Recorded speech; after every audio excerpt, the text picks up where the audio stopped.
नमस्कार मंडळी, मी तुमचा मित्र यश मोरे. आज आपल्या चॅनलवरती सहर्ष स्वागत आहे. आपल्या चॅनलचं नाव आहे आरोग्याच्या गमती जमती. तर आज आपल्या चॅनलवरती एक नवीन असा टॉपिक घेऊन आलो आहे. तर तो टॉपिक सुरू करण्याआधी मला एक तुम्हाला खात्री करून द्यायची आहे की तुम्ही चॅनलला सबस्क्राईब केलं आहे की नाही त्याची.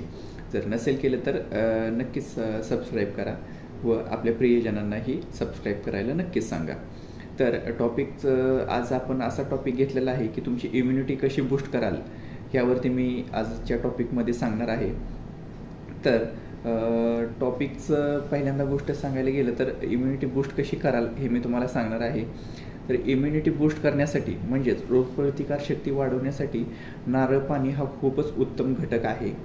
तर नारळ पाणी, हो तुम्ही नीट ऐकलं की नारळ पाण्यामुळे तुमची रोगप्रतिकारशक्ती खूप उत्तमरित्या वाढू शकते.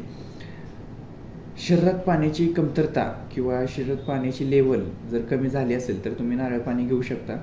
तर ती लेवल भरून काढण्यासाठी नारळ पाणी पिणं खूपच उपयुक्त आहे. नारळ पाणी तसेच नारळ पाणी पिल्यामुळे नारळ पाण्यामध्ये जे पोषक घटक असतात ते तुमच्या शरीरासाठी खूपच फायदेशीर असतात.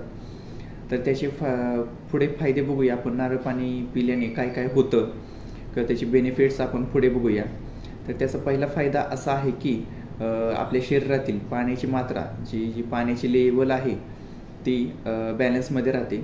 तसेच दुसरा फायदा असा आहे की आपली जी बॉडीमधील इलेक्ट्रोलाइट्स असतात जसं की सोडियम, पोटॅशियम, क्लोराईड म्हणजेच इलेक्ट्रोलाइट्स हे बॅलन्स ठेवण्याचं काम करतं. तर तसेच नारळ पाणी हे गरोदर महिलांसाठीही खूपच उपयुक्त आहे. तसेच छातीमध्ये जळजळ होणे किंवा पोटामध्ये मळमळ होणे या गोष्टींसाठी लाभदायक आहे. तसेच डेंग्यू, मलेरिया, कावीळ अशा गोष्टींवरतीही नारळ पाणी खूपच उपयुक्त मानलं जातं. डायरिया असो किंवा उलटी यावरतीही नारळ पाणी खूप उत्तम सोर्स मानला जातो. तसेच जर कधी प्लेटलेट काउंट कमी झाला, आपण रक्ताची तपासणी केली, त्यामध्ये जर प्लेटलेट काउंट कमी आढळून आले तर नारळ पाणी हे खूप उपयुक्त आहे. ते तुम्हाला प्लेटलेट्स काउंट वाढवण्यासाठी खूपच मदत करेल. पचनक्रिया खूप मजबूत होते. सर्दी तापांपासून मुलं खूप सुरक्षित राहतील. जर मुलांना सर्दी असेल किंवा ताप असेल तर नारळ पाणी याचं सेवन करू द्यात, जेणेकरून त्यांना सर्दी व तापापासून मुक्तता मिळेल. मूतखडा असेल किंवा हृदयरोग असेल कुठला तर त्यावरही खूप गुणकारी आहे.